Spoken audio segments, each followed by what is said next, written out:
Class 12th chapter number 5 algebra of matrices RD. Sharma exercise 5.3 का question number 4 है।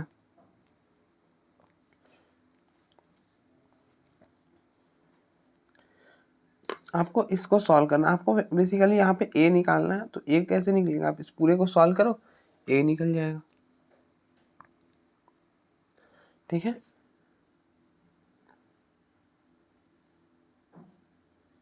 तो अब देखो इसका ऑर्डर है 1 क्रॉस 3, इसका ऑर्डर है 3 क्रॉस 3 और इसका ऑर्डर है 3 क्रॉस 1। ठीक है, तो आपको पता है कि दो मैट्रिक्स तभी मल्टीप्लाई होते हैं जब ये चीज़ सेम हो। तो हम पहले इन दोनों को मल्टीप्लाई करेंगे, बाद में इससे कर लेंगे। ठीक है,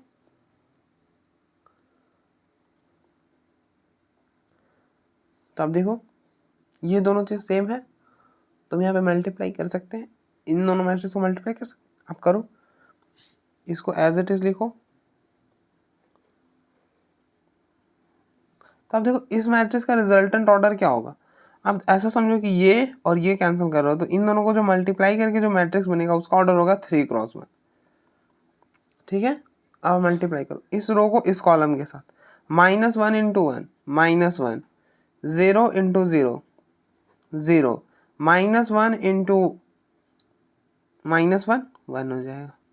फिर आप इस रो को इस कॉलम के साथ, -1 इंटू 1 -1, 1 इंटू 0 0 और 0 इंटू -1 0। ठीक है, अब हम इस रो को इस कॉलम के साथ, 0 इंटू 1 0, 1 इंटू 0 0 और 1 इंटू -1 -1। ठीक है, आप देखो ये और ये टर्म कैंसिल, 2 1 3 0 -1 और -1, ये हो गया 3 क्रॉस 1 और ये हो गया 1 क्रॉस 3।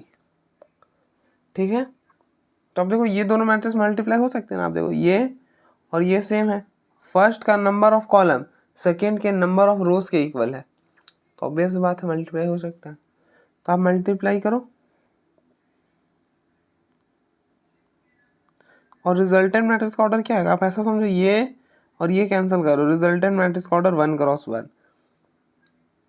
तो आप मल्टीप्लाई करो इस रो को इस कॉलम के था, 2 इंटू 0 0, 1 इंटू -1 -1 और 3 इंटू -1 -3।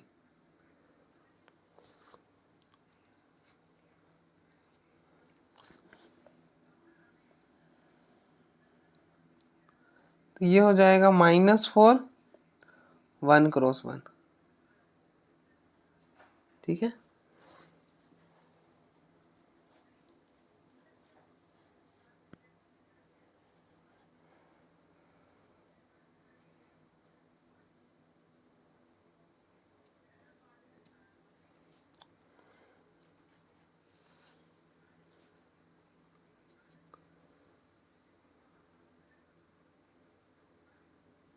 नेक्स्ट क्वेश्चन नंबर 5 है।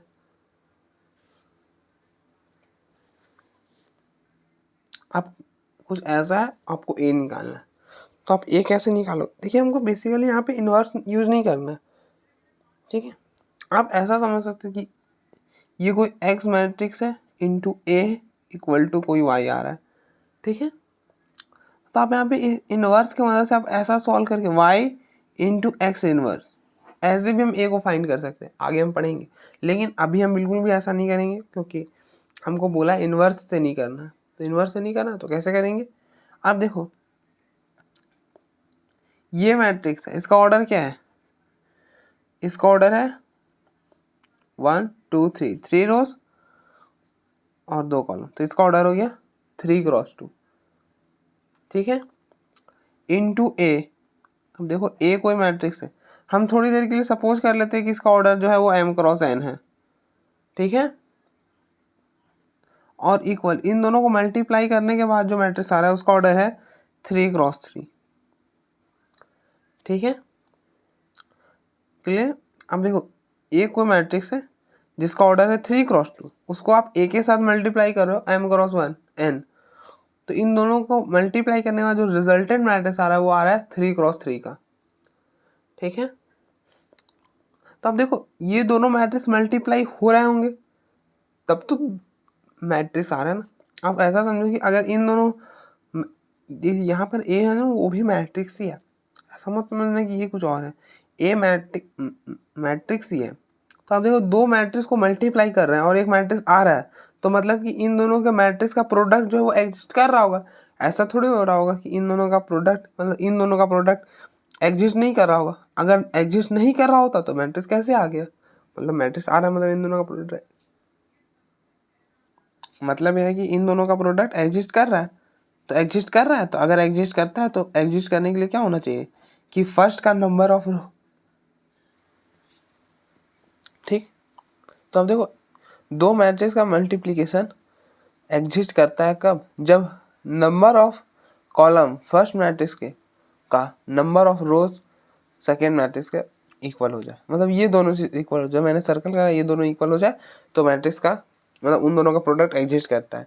तो यहाँ से अब m क्या आ जाएगा, m2 आ जाएगा, ठीक है। और रिजल्टेंट मैट्रिक्स ऑर्डर कैसे निकाल देते हैं, हम सोच समझते थे कि ये और ये कैंसिल कर रहे हैं तो जो ऑर्डर आता था वो क्या आ जाता था, ये और ये कैंसिल किया ऑर्डर आ गया 3x n। अब हम कंपेयर करो रिजल्टेंट मैट्रिक्स का ऑर्डर क्या दिया हुआ है 3x3, तो n क्या आ जाएगा आपका, n यहाँ से 3 आ जाएगा। तो m2 आ गया, n3 आ गया, तो a का ऑर्डर क्या हो गया, a का ऑर्डर हो गया 2x3, ठीक है। तो इस तरह से हम ऑर्डर पहले पता करेंगे। अब हम उसके बाद एज्यूम करेंगे कि लेट a कोई मैट्रिक्स है, ऑर्डर है 2x3 का, तो आप मान लो ABCDEF,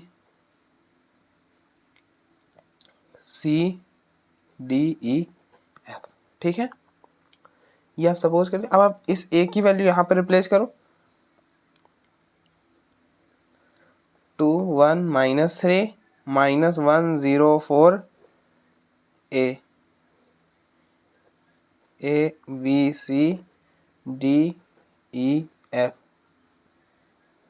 इक्वल टू -1 1 9 -8 -2 22 -10 -5 15, ठीक है।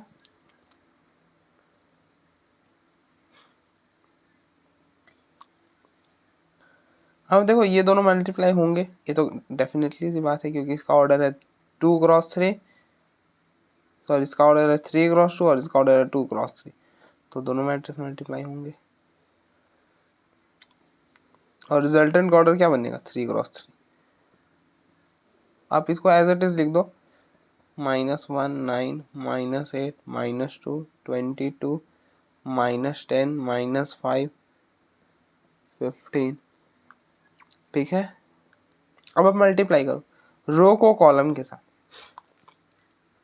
मैट्रिक्स में कैसे मल्टीप्लाई करते, इस रो को पकड़ा इस कॉलम के साथ मल्टीप्लाई करा, उसके बाद इसी रो को इस कॉलम के साथ, फिर इसी रो को इस कॉलम के साथ, अब इसी रो को आगे कॉलम खत्म हो गया तो अब ये इस वाले रो को छोड़ देंगे, फिर नेक्स्ट वाले रो को लेंगे, ऐसा ही करेंगे, ठीक है। ऐसे ही करते हैं। अब मल्टीप्लाई करो, कैसे करते, जैसे अगर आप समझो ये इस मैट्रिक्स का रो है और ये इस मैट्रिक्स का कॉलम है, तो रो को कॉलम से करते हैं, तो करते कैसे हैं, अगर इस रो का ये रो का फर्स्ट एलिमेंट है, ये रो का सेकेंड एलिमेंट है, ये कॉलम का फर्स्ट एलिमेंट है, ये कॉलम का सेकेंड एलिमेंट है, तो आप रो के फर्स्ट एलिमेंट को कॉलम के फर्स्ट एलिमेंट से मल्टीप्लाई करो, सेकेंड रो के सेकेंड एलिमेंट को कॉलम के सेकेंड एलिमेंट से मल्टीप्लाई करो और फिर दोनों को ऐड कर दो, तो वो एक एलिमेंट बन जाएगा रिजल्टेंट मैट्रिक्स का, ठीक है। तो हम यहाँ पे भी ऐसे ही करेंगे, 2 को a के साथ 2a -1 इंटू डी -d, फिर आप इस रो को इस कॉलम के साथ 2 इंटू बी 2b -1 इंटू ई -e, इस रो को इस कॉलम के साथ 2 इंटू सी 2c -1 इंटू एफ -f, ठीक है। अब इस रो को इस कॉलम के साथ 1 इंटू ए 0 इंटू डी 0, फिर आप इस रो को इस कॉलम के साथ 1 इंटू बी और 0 इंटू ए 0, फिर आप इस रो को इस कॉलम के साथ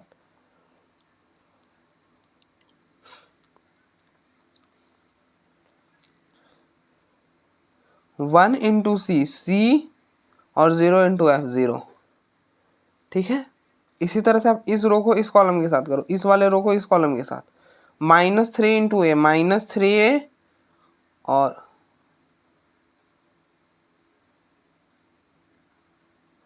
4 इंटू डी 4d। अब इस रो को इस कॉलम के साथ -3 इंटू बी -3b 4 इंटू ई 4e।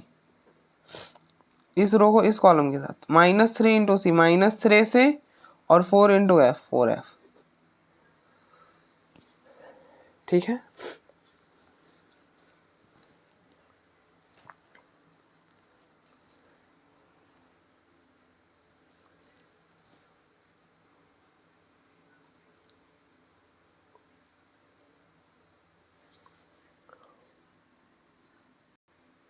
अब देखो ये दोनों मैट्रिक्स इक्वल है तो क्या होंगे, इनके करस्पॉन्डिंग एलिमेंट भी इक्वल होंगे। ये एलिमेंट ये इसके इक्वल होगा, ये इसके, ये इसके। तब कंपेयर देखो ए तो डेफिनेटली आ जाएगा यहाँ से। ए क्या हो जाएगा आपका 1, बी प्लस 0 बी होगा तो बी आपका -2 और सी प्लस 0 सी होगा, सी हो जाएगा -5। ठीक है, ये हो गया।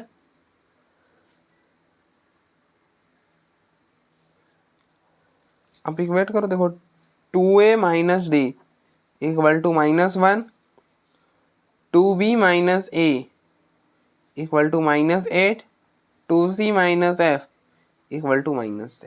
ठीक है, अब देखो ए बी सी की वैल्यू हम रिप्लेस करेंगे, डी ई एफ की वैल्यू आ जाएगी, इसलिए हम ये वाले को इक्वेट नहीं करेंगे, छोड़ देंगे ऐसे। आप इनको भी इक्वेट करके सॉल्व कर सकते हो। ठीक है, कोई दिक्कत नहीं, दोनों का आंसर सेम है। तो हम इसको क्या करेंगे, नेक्स्ट पेज में लिख लेना। ठीक है, और ये वैल्यू भी मैं लिख लेगा। तो आप देखो ये इक्वेशन मैंने लिख ली और उसकी वैल्यू भी लिख। अब बस सब्स्टिट्यूट करो,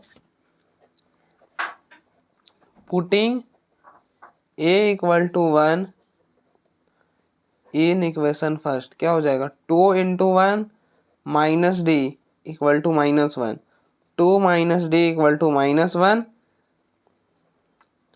आप इस 1 को इधर ले आओ, ये हो जाएगा 2 + 1 इक्वल टू डी। तो डी की वैल्यू क्या आ जाएगी, 3 आ जाएगी। तो डी की वैल्यू 3।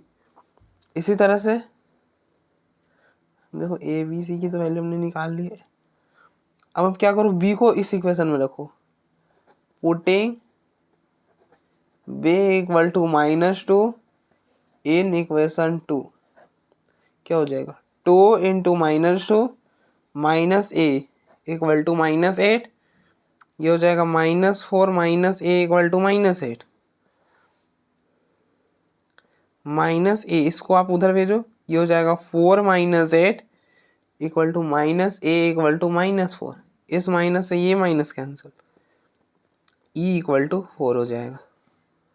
ठीक है,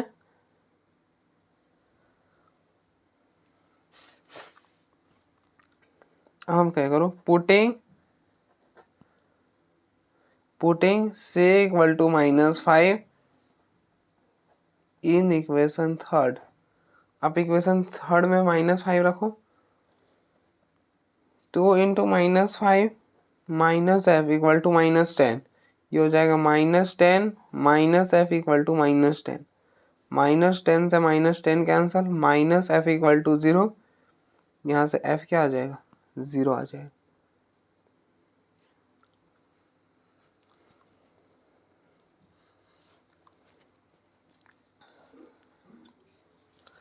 तो हम देखो, तो रिक्वायर्ड मैट्रिक्स क्या आ जाएगा, रिक्वायर्ड मैट्रिक्स हमने ए को सपोज करा था, क्या A B C D E F हमने सपोज करा था।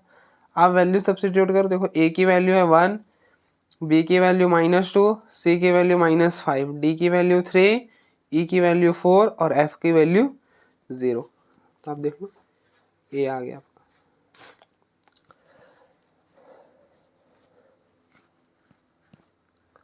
ठीक है, अब देखो एक बार,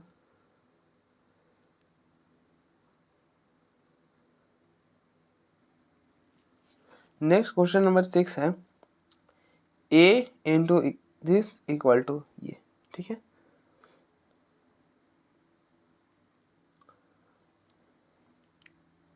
हमको यहाँ पे बेसिकली ए निकालना है, तो हम ए कैसे निकालेंगे? देखिए हमको इन्वर्स का यूज नहीं करना है, तो आप ए को हम यहाँ पे कुछ सब्स्टिट्यूट करेंगे। अब हम यहाँ पे ए जो है वो मैट्रिक्स है, तो हम यहाँ पे कौन सा मैट्रिक्स सब्स्टिट्यूट करें? 2x1 का करें, 2x2 का करें, या 100x2 का करें? कौन सा करें? ऑर्डर तो हमें पता नहीं, तो ऑर्डर हम ऐसा सब्स्टिट्यूट करेंगे ना कि इन दोनों का प्रोडक्ट हो रहा है। अब देखो ना, ये ए को मल्टीप्लाई करो ये वाले मैट्रिक्स साथ, तो एक मैट्रिक्स आ रहा है, मतलब इन दोनों का प्रोडक्ट एग्जिस्ट कर रहा है। तो एग्जिस्ट कर रहा है तो हम जानते हैं कि उसके लिए कुछ कंडीशंस होती है।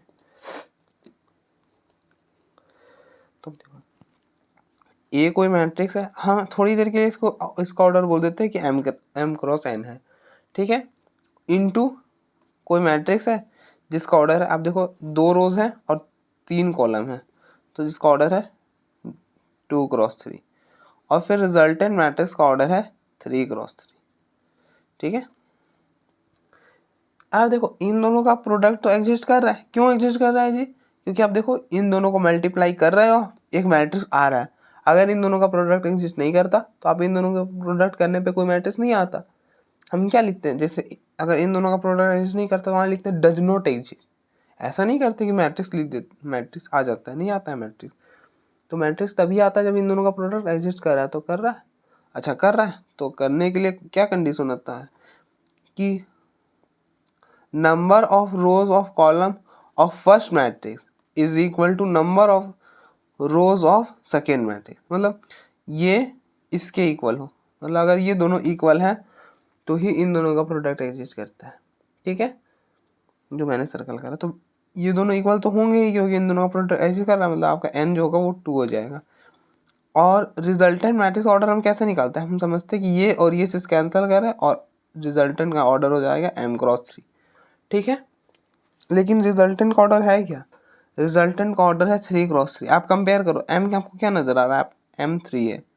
अब देखो n2 है, m3 है, तो a का ऑर्डर क्या हो जाएगा? a का ऑर्डर हो जाएगा 2×3, सॉरी 3×2, ठीक है। तो आप a को मान लो 3×2 ऑर्डर का मैटर। तो लेट a इक्वल टू 3×2 का क्या मानेंगे? a b c d e f, ठीक है, हमने ऐसा सपोज कर लिया। अब हम यहाँ पे a की वैल्यू सब्स्टिट्यूट करो,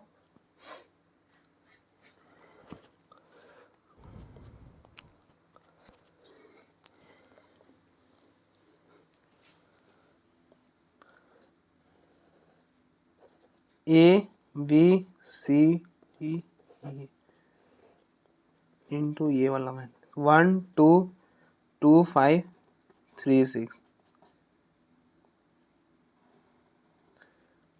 -7 2 11 -8 4 10 -9 6 9, ठीक है।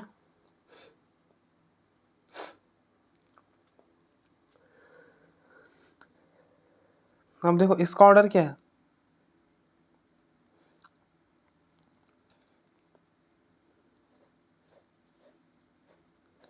इसका ऑर्डर है 3×2, इसका ऑर्डर है 2×3। अब देखो ये और ये सेम है, तो इन दोनों का प्रोडक्ट एग्जिस्ट करेगा, ठीक है। तो आप मल्टीप्लाई करो और रिजल्टेंट का ऑर्डर क्या आ जाएगा? हम ऐसा समझ, ये और ये कैंसिल हो गया, रिजल्टेंट का ऑर्डर आ जाएगा 3×3, -7 2 11 -8 4 10 -9 6 9। अब मल्टीप्लाई करो इस रो को इस कॉलम के साथ। मैट्रिक्स का कैसे मल्टीप्लाई करते हैं? इस रो को इस कॉलम के साथ, फिर इसी रो को इस कॉलम के साथ, फिर इसी रो को इस कॉलम के साथ। अब आगे कोई कॉलम है क्या? नहीं है, तो बस रुक जाएंगे, उसके बाद अब सेकेंड रो ले लेंगे और फिर ऐसे ही करेंगे, ठीक है। अब हम ऐसा तो समझ रहे कि रो को कॉलम से करना है, लेकिन करेंगे कैसे? तो आप ऐसा समझो कि ये फर्स्ट ये वाला मैट्रिक्स का रो है और ये जो है इस मैट्रिक्स का कॉलम है। ये रो का फर्स्ट एलिमेंट है, ये रो का सेकेंड एलिमेंट है, 2 एलिमेंट्स है। कॉलम में भी आप देखो 2 एलिमेंट्स हैं, ठीक है। तो करना कैसे?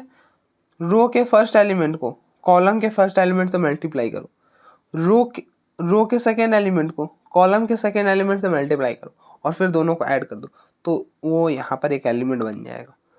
ठीक है, इसी तरह से आप फिर फर्स्ट रो को लोगे, इस रो को इस कॉलम से करोगे, ये एलिमेंट बन जाएगा। फिर इस रो को इस कॉलम से करोगे, यहाँ पर एक एलिमेंट बन जाएगा। आप देखो कैसे होगा। 1 इंटू ए, बी इंटू 4 बी। फिर आप इस रो को इस कॉलम के साथ a into 2 a, b into 5 B.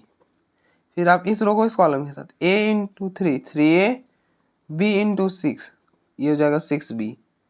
फिर आप इस रो को इस कॉलम के साथ c into 1 c, d into 4 d। फिर इस रो को इस कॉलम के साथ c into 2 c, d into 5 d। इस रो को इस कॉलम के साथ 3 इंटू सी 3c और 6 इंटू डी 6d। ठीक है, इस रो को इस कॉलम के साथ e into 1 e, f into 4 f। इस रो को इस कॉलम के साथ e into 2 e, f into 5 f। इस रो को इस कॉलम के साथ e into 3 a, f into 6 f। ठीक है, अब आप इक्वेट कर लो, इक्वेट करो। अब देखो ये दोनों मैट्रिक्स इक्वल है, तो दो मैट्रिक्स जब इक्वल हो तो क्या होता है, उनके करस्पॉन्डिंग एलिमेंट्स भी इक्वल होते हैं। ये वाला एलिमेंट इसके इक्वल होगा, ये वाला एलिमेंट इसके इक्वल होगा, ये वाला एलिमेंट इसके इक्वल होगा। आप इक्वेट करके लिखो a plus 4b equal to -7, 2a plus 5b equal to -8, 3a plus 6b -9। आप इसको फर्स्ट बोल दो, इसको सेकेंड बोल दो। फिर आप यहाँ से इक्वेट करो, देखो c plus 4d equal to 2c plus 5d equal to 4, इसको इससे 3c plus 6d equal to 6। फिर आप इधर भी इक्वेट करो, e plus 4f equal to 11, 2e plus 5f equal to 10 and 3e plus 6f equal to 9। ठीक है,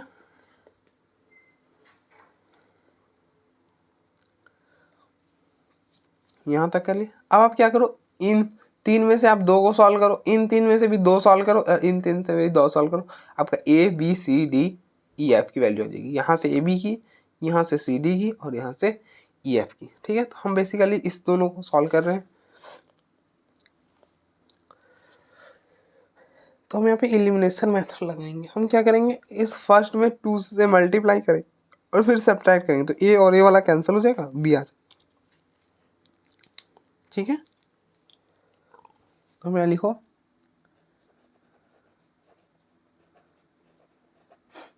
multiplying equation first by 2 and subtracting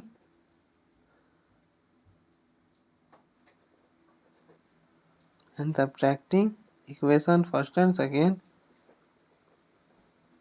हमको मिलेगा क्या, देखो अब करो, ए 2 से मल्टीप्लाई, 2a फिर 4b इंटू 2 8b और -7 इंटू 2 -14।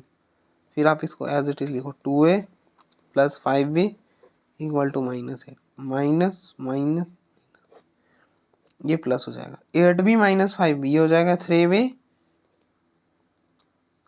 -14 प्लस 8 -6, b की वैल्यू आ जाएगी -2।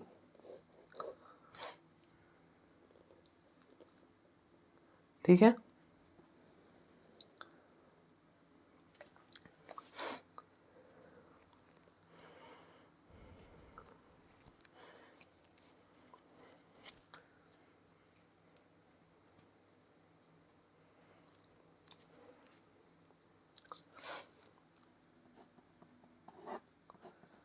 हम इन दोनों को सॉल्व करेंगे। आप इसमें भी वही काम करो, सी में मतलब थर्ड में 2 से मल्टीप्लाई करो। आप देखो सी और फिर दोनों को सब्ट्रैक्ट करेंगे तो सी और सी कैंसिल हो जाएगा, यहाँ से डी आ जाएगा।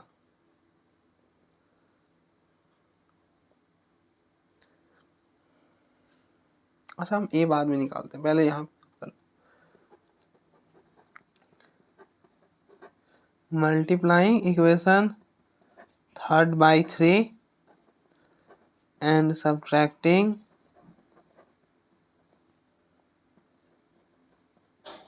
Equation 3rd and equation 4th। क्या हो जाएगा? c plus 4d equal to 2,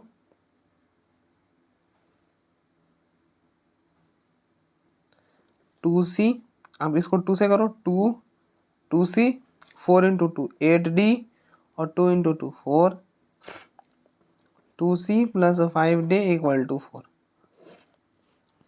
ठीक है, हम दोनों को सब्ट्रैक्ट करो। देखो 2c से 2c cancel, 8d minus 5d, ये हो जाएगा 3d, यहाँ पे भी माइनस होगा, ये और ये कैंसिल हो जाएगा, तो d की वैल्यू 0 हो जाएगी। ठीक है, अब नेक्स्ट क्या करो, ये 5 और 6 को भी एज इट इज सॉल्व करो जैसे हमने यहाँ पे करा। इस इक्वेशन को आप 2 से मल्टीप्लाई करो, करोगे आप 2 से ना, तो आप देखो e और e कैंसिल हो जाएगा सब्ट्रैक्ट करने पर और f की वैल्यू आ जाएगी। तो multiplying equation 5 by 2 and subtracting equation 5 and equation 6 क्या हो जाएगा? 2e plus 8f equal to 22, ये हो जाएगा 2a plus 5f equal to 10, 8f minus 5f ये हो जाएगा 3f माइनस 22 माइनस 10 12, यहाँ से f की वैल्यू आ जाएगी 12/3, f आ गई 4। ठीक है, अब देखो f की वैल्यू क्या आ गई? 4 आ गई। अब आप एक एक करके रिप्लेस करो, यहाँ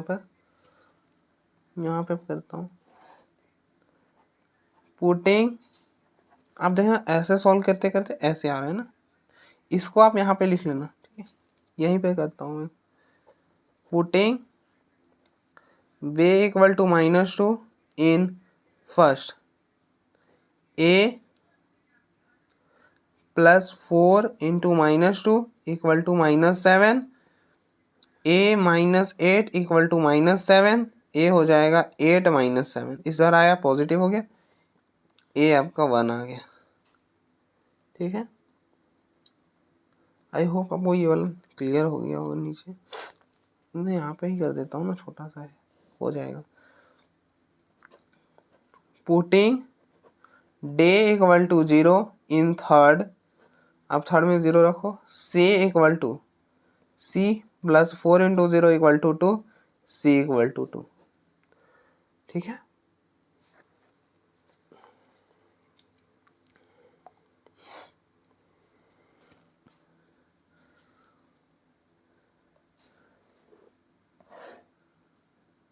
putting f equal to 4 in 5, आप f की जगह 4 रखो, e प्लस 4 f की जगह 4 इक्वल टू 11, ये हो जाएगा e plus 16 equal to 11, a equal to 11 minus 16, e की वैल्यू हो जाएगी -5। ठीक है,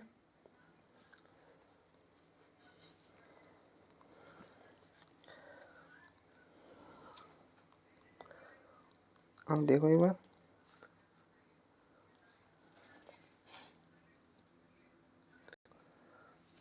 अब देखो रिक्वायर्ड मैट्रिक्स क्या हो जाएगा?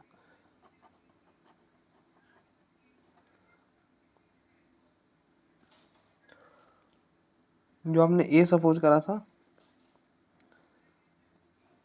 आप देखो A B C D E F,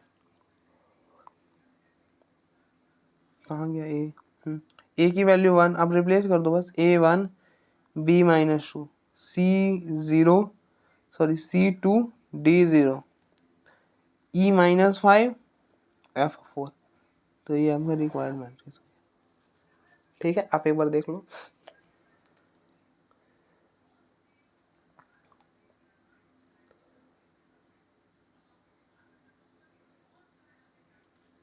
next question number 49, find a 2x2 matrix A such that कि A into this matrix equal to I। तो A क्या दे रहा है, कुछ ऐसा हमारे पास दे रखा है। देखिए I2 का मतलब कुछ ऐसा वाला मैट्रिक्स, आइडेंटिटी मैट्रिक्स ऑर्डर 2 का, 2x2 का।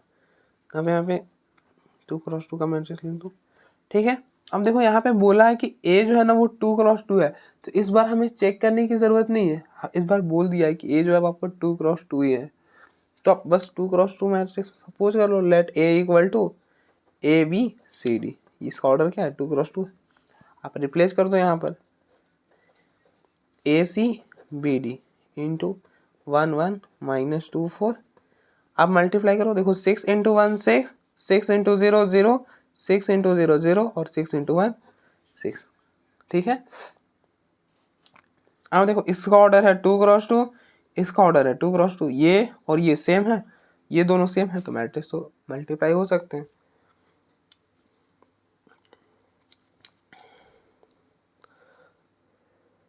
तो अब मल्टीप्लाई करो,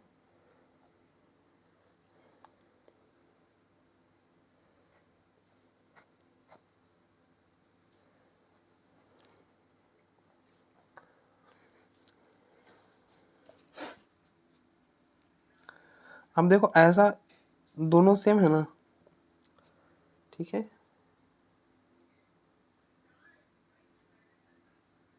तो हम दो मैट्रिक्स को ऐसे मल्टीप्लाई करते हैं, रो को कॉलम के साथ। आप ऐसा समझो कि इस मैट्रिक्स का ये वाला रो है और इस मैट्रिक्स का कॉलम ये वाला है। अगर ये रो का फर्स्ट एलिमेंट है और ये रो का सेकेंड एलिमेंट, कॉलम का फर्स्ट एलिमेंट, कॉलम का सेकेंड एलिमेंट, तो कैसे मल्टीप्लाई करते हैं, रो के फर्स्ट एलिमेंट को कॉलम के फर्स्ट एलिमेंट के साथ, ठीक है। अब फिर नेक्स्ट रो के सेकेंड एलिमेंट को कॉलम के सेकेंड एलिमेंट के साथ कर दिया, और फिर दोनों को ऐड कर देते हैं।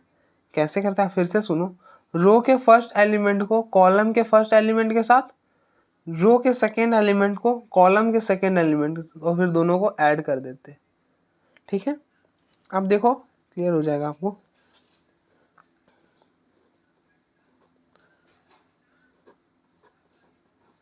आप ये वाला रो पकड़ो, इस रो को हम क्या करेंगे, इस कॉलम से करेंगे, फिर इस रो को इस कॉलम के साथ करेंगे, ठीक है। आप करो, देखो A into 1 A, B into 1 B, ठीक है। फिर आप इस रो को इस कॉलम के साथ A into -2 A B into 4 B। फिर आप इस वाले रो को, अब दो आगे कॉलम खत्म हो गया था, अब इस रो को रहने दो, हो गया इसका काम। अब आप नेक्स्ट वाला रो लो, ये वाला रो को इस कॉलम के साथ C into 1 C, D into 1 D। फिर आप इस रो को इस कॉलम के साथ C into -2 C, 4 into D 4D, ठीक है। और फिर आगे खत्म हो गया, तो बस एज इट इज यहाँ रहने दो। अब देखो दो मैट्रिक्स इक्वल होते हैं तो क्या होता है, उनके करस्पॉन्डिंग एलिमेंट्स भी इक्वल होते हैं। करस्पॉन्डिंग एलिमेंट्स कहने का मतलब ये वाला एलिमेंट जो है वो इसके इक्वल होगा, ये वाला एलिमेंट इसके इक्वल होगा, ये वाला एलिमेंट इसके इक्वल होगा, और ये वाला एलिमेंट इसके इक्वल होगा, ठीक है। आप इक्वेट करो, देखो A plus B equal to 6, फिर इसके equal -2A plus 4B equal to 0, फिर ये इसके equal C plus D equal to 0, -2C plus 4D equal to 6, ठीक है। अब देखो यहाँ से 4B क्या हो जाएगा, 4B equal to 2A, cancel करो, तो अब देखो A इक्वल टू 2B आ जाएगा। इसको फर्स्ट बोल दो और इसको सेकेंड बोल दो। फ्रॉम फर्स्ट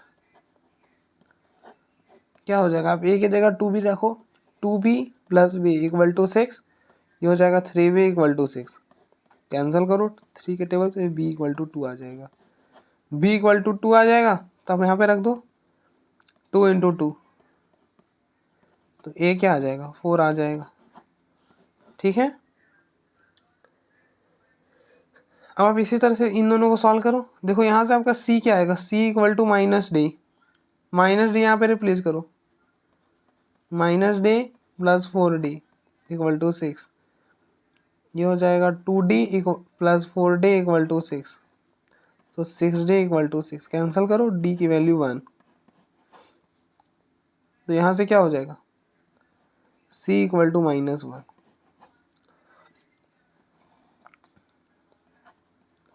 तो रिक्वायर्ड मैट्रिक्स A किसके इक्वल होगा, A की वैल्यू 4, B 2, C -1 और D 1, तो ये हो जाएगा। तो बस आपको ये निकालना था। नेक्स्ट है question number 50। If A equal to this find A की पावर 16। हमको क्या करना है, यहाँ पे A की पावर 16 फाइंड करना है। तो अब हम यहाँ पे ऐसा नहीं करेंगे ना कि जैसे अगर A स्क्वायर निकालना होता था तो हम क्या करते थे, A इंटू A क्यूब निकालना था तो A स्क्वायर इंटू A4 निकालेंगे तो क्या करेंगे, A क्यूब इंटू A, फिर सो ऑन A की पावर 16 निकालने के लिए हमको क्या करना होगा, A की पावर 15 इंटू A। अब इतने वैल्यू तो है नहीं कि हम ऐसे निकालेंगे, कितना टाइम लग जाएगा आप सोचो। अगर हम ऐसे निकालने बैठे तो बहुत टाइम लग जाएगा, तो पक्का ऐसा तो नहीं करेंगे जी। हाँ चलो ठीक है, ऐसा तो नहीं करने वाले। अच्छा ऐसा नहीं करने वाले, तो अब क्या करेंगे, तो हम बेसिकली क्या करेंगे, यहाँ तक निकालेंगे, 1 2 निकालेंगे, उसके बाद देखेंगे, मतलब 1 2 निकालेंगे, उसके बाद देखेंगे कि मतलब कैसा आ रहा है। मतलब आप देखो, कंपेयर करेंगे चीज़ों को और फिर हम एस्टिमेट करके इसकी वैल्यू निकालनी। अब देखो कैसे, आप A स्क्वायर निकालो पहले,